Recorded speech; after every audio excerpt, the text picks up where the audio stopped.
1 Juli tahun 1945. Teluk Balikpapan, Kalimantan Timur.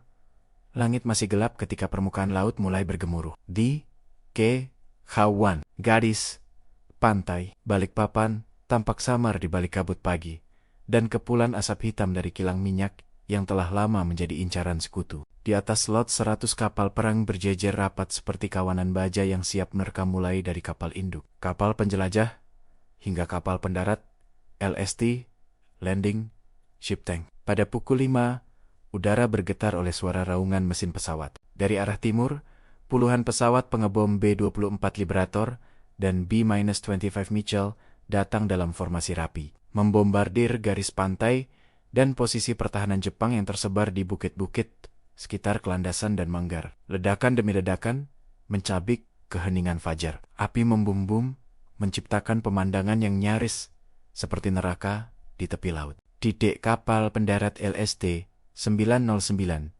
Mayor Robert Harcourt, Komandan Batalion Infanteri Kedua dari Divisi Ke-7 Australia, menatap pantai melalui teropong lapangan. Ia tahu ini bukan sekadar operasi biasa. Ini adalah pendaratan amfibi terbesar yang pernah dilakukan sekutu di wilayah Borneo.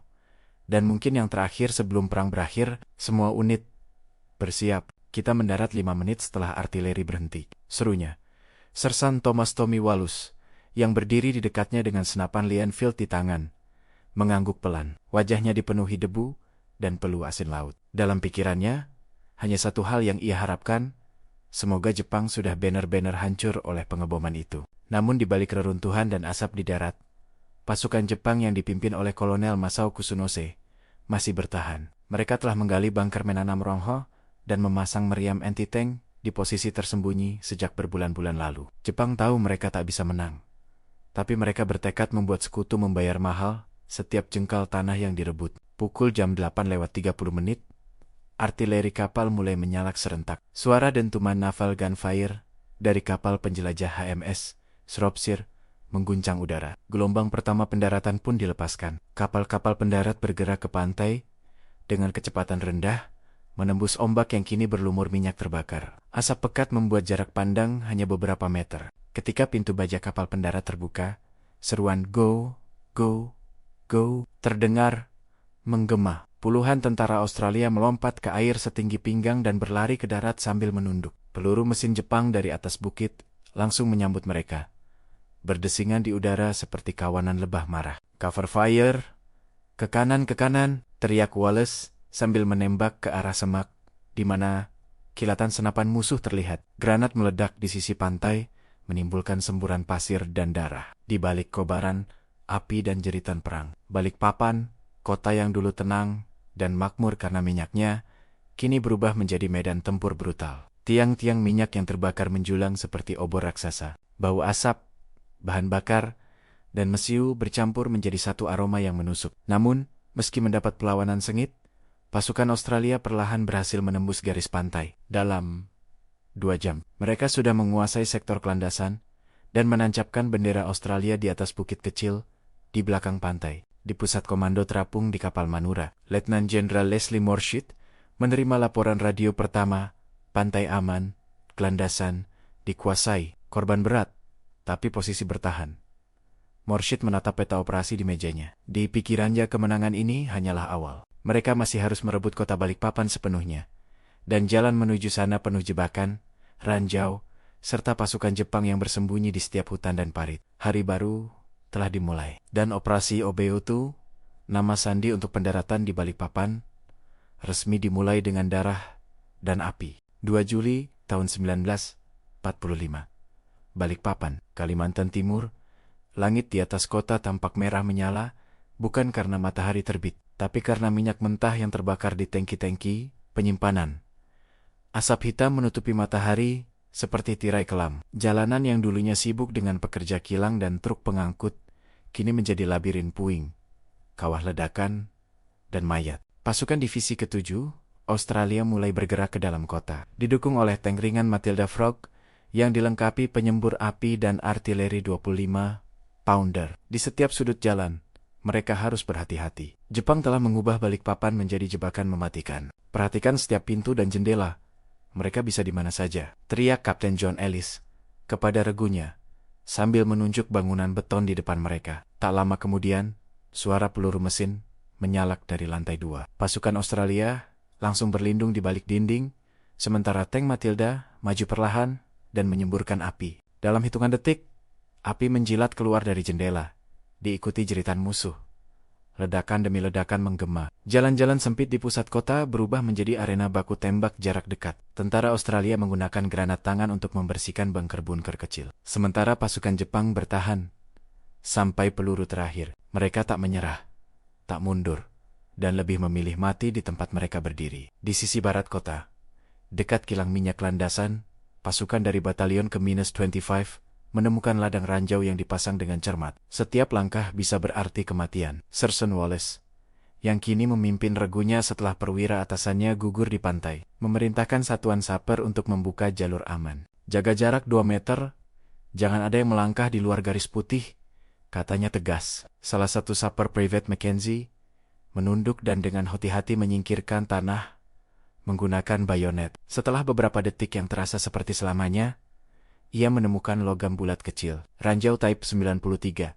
Jepang pakai sistem tuas. Kalau salah angkat, kita semua terbang, gumamnya pelan. Setiap meter kemajuan diukur dengan darah dan keberanian. Dalam laporan hari itu, tercatat bahwa untuk merebut satu kompleks bangunan di pusat Balikpapan, dibutuhkan waktu lebih dari 5 jam pertempuran tanpa henti. Di kejauhan, kapal perang HMS Runta terus menembaki posisi Jepang di perbukitan Manggar, tempat sisa-sisa pasukan Kolonel Kusunose bertahan. Meskipun terputus dari suplai dan komunikasi, mereka masih memiliki mortir, senjata anti-tank, dan tekad yang tak tergoyahkan. Letnan Jenderal Morshid di kapal Manura kembali menerima laporan lapangan.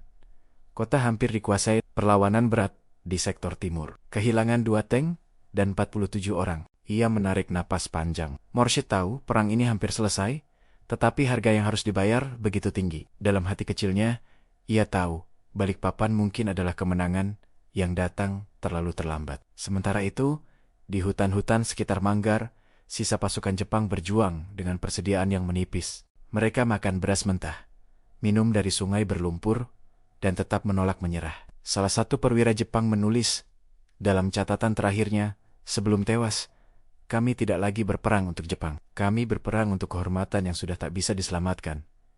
Pada malam hari, langit Balikpapan kembali merah. Minyak yang mengalir di selokan terbakar, menerangi kota yang kini tinggal reruntuhan. Tentara Australia duduk di parit, menatap kobaran api di kejauhan.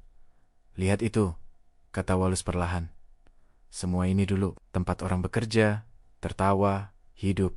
Tak ada yang menjawab. Hanya suara api dan deburan ombak yang menyambut malam kemenangan yang pahit itu." 5 Juli tahun 1945.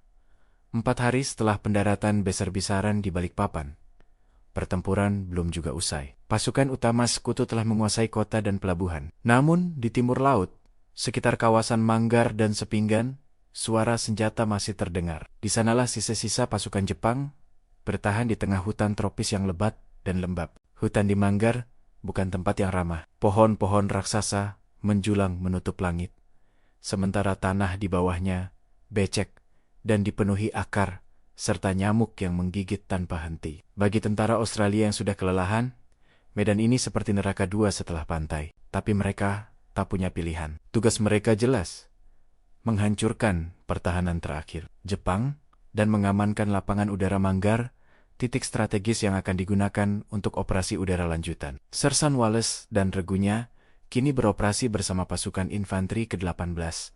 Mereka bergerak dalam formasi menyebar, setiap langkah dijaga penuh waspada. Di depan, 2 prajurit scout menunduk, memeriksa tanah, dan mencari tenda-tenda jebakan. Tiba-tiba, suara klik kecil terdengar. "Berhenti!"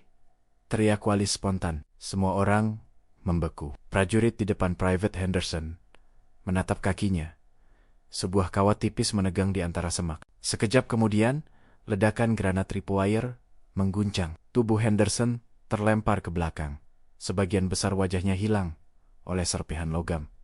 Ledakan itu menjadi sinyal. Dalam hitungan detik, senapan mesin Jepang dari arah hutan menyala. Peluru menghujani posisi Australia. Mereka berlindung di balik batang pohon besar, sementara radio operator segera memanggil dukungan artileri. Ini unit Charlie 2. Kami diserang di koordinat 245, permintaan, artileri, segera. Diterima, Charlie 2. Artileri siap dalam 2 menit. Bertahan.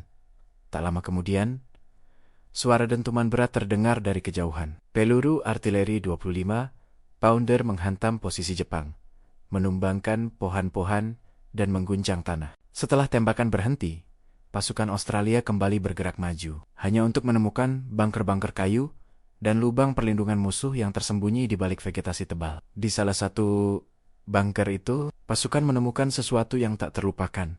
Mayat-mayat tentara Jepang yang tergeletak dalam posisi siap tempur. Tangan mereka masih menggenggam senapan. Tak ada tanda pelarian. Mereka mati di tempat mereka bertahan. Kolonel Masao Kusunose, Komandan Pertahanan Balikpapan, diketahui menolak menyerah sampai akhir. Dalam laporan intelijen yang ditemukan kemudian, ia menulis perintah terakhirnya. Musuh mungkin memiliki senjata lebih kuat, tetapi semangat prajurit Dai Nippon tidak akan runtuh. Bertahanlah sampai peluru terakhir. Jika perlu, hancurkan diri kalian bersama posisi ini, dan mereka melakukannya. Ketika pasukan Australia akhirnya menembus pertahanan di Manggar, mereka menemukan ladang ranjau, bahan peledak yang dipasang di batang pohon, dan bunker-bunker berisi mayat yang telah membusuk.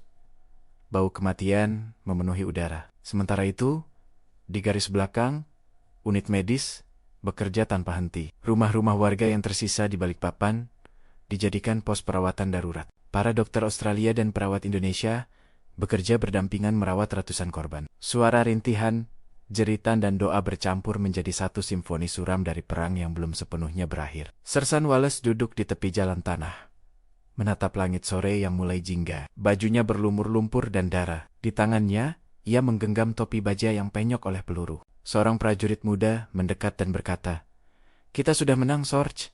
Wallace menatap hutan yang masih berasap di kejauhan. "Menang? Mungkin.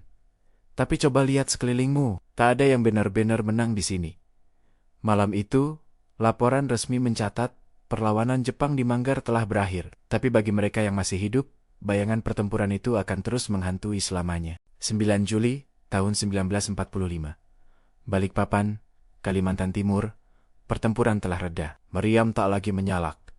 Dan suara tembakan yang selama seminggu memenuhi udara, kini berganti dengan keheningan yang menyesakkan. Kota itu, yang dulu dijuluki permata minyak Hindia Timur, kini tinggal puing dan bara. Bangunan hancur, jalanan penuh kawah, dan langit masih berwarna kelabu oleh asap kilang yang belum padam. Letnan Jenderal Leslie Morsheed berdiri di atas dek kapal Komando Manura, menatap garis pantai yang baru saja direbut dengan rasa getir. Ia tahu kemenangan ini takkan tercatat dalam sejarah seperti Normandia atau Iwo Jima. Tapi bagi para prajurit yang menumpahkan darah di sini, Balikpapan adalah dunia mereka. Kecil, sunyi, dan kejam. "Ini perang terakhir kita di Pasifik," katanya pelan kepada ajudannya. "Dan lihat harga yang harus kita bayar." Di darat, Sersan Wallace berjalan menyusuri kota yang porak-poranda. Di kanan kirinya, tentara Australia mengevakuasi warga sipil, orang-orang Balikpapan yang selama 3 tahun hidup di bawah pendudukan Jepang. Wajah mereka kurus, mata mereka kosong. Seorang perempuan tua menatap tentara itu dan berbisik lirih. Akhirnya, sebelum menangis di pundak seorang perawat, pasukan teknik sekutu mulai bekerja menyingkirkan ranjau, memperbaiki jembatan, dan membersihkan sisa-sisa bahan peledak. Di pelabuhan, kapal-kapal pendarat berlabuh membawa pasokan dan bantuan medis. Tak jauh dari sana, para prajurit yang gugur dikuburkan di pemakaman darurat di tepi laut, di bawah bendera yang setengah tiang. Setiap sore, Wallace duduk di dekat pantai, menatap matahari tenggelam di balik siluet kapel-kapel perang yang masih berlabuh. Ia menulis surat untuk istrinya di Perth, surat yang tak pernah selesai.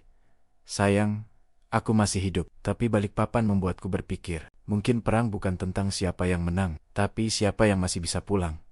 Sementara itu, di hutan sekitar Manggar, pasukan Jepang yang tersisa tetap menolak menyerah meski tanpa perbekalan. Beberapa di antaranya bertahan sampai berminggu-minggu. Kemudian, hidup dari tanaman liar dan air hujan. Baru setelah pengumuman resmi penyerahan Jepang pada 15 Agustus tahun 1945, mereka keluar dari persembunyian. Sebagian dengan seragam kompeng camping, sebagian tanpa sepatu, tapi tetap membawa bendera Hinomaru kecil di dada mereka. Operasi Obeoedu, nama sandi resmi pendaratan Balikpapan, dinyatakan sukses oleh Komando Sekutu. Lebih dari 33.000 tentara Australia terlibat dalam operasi ini, didukung lebih dari 100 kapal perang dan 200 pesawat tempur. Tapi di balik angka-angka itu tersembunyi kenyataan pahit. 229 prajurit Australia gugur, lebih dari 600 luka-luka, dan ribuan warga sipil kehilangan rumah. Ketika berita tentang kemenangan ini sampai ke Australia, banyak surat kabar menulisnya singkat. Sekutu kuasai Balikpapan, tanpa menggambarkan kengerian di baliknya. Dunia tengah menatap ke arah Hiroshima dan Nagasaki, bukan ke Kalimantan. Balikpapan menjadi pertempuran terlupakan, tenggelam di antara riuhnya akhir Perang Dunia. Namun bagi mereka yang ada di sana, ingatannya tak pernah pudar. Seorang veteran Australia, bertahun-tahun kemudian, menulis dalam memornya, "Kami tidak berperang untuk kemuliaan. Kami berperang agar teman kami bisa melihat matahari lagi." Tapi di Balikpapan, matahari itu terasa terlalu jauh. Hari ini, di pesisir Balikpapan, hanya sedikit yang tahu bahwa pasir di pantai Kelandasan pernah berwarna merah, bukan oleh matahari terbenam, tapi oleh darah para prajurit muda yang bertempur jauh dari rumah mereka. Di bawah lautnya, mungkin masih ada sisa baja kapal pendarat dan senjata yang tertimbun waktu, menjadi saksi bisu dari pertempuran yang dunia hampir lupa. Operasi pendaratan Sekutu di Balikpapan, kemenangan besar di atas luka yang dalam, dan bagi mereka yang menyaksikannya, perang itu tak pernah benar-benar berakhir.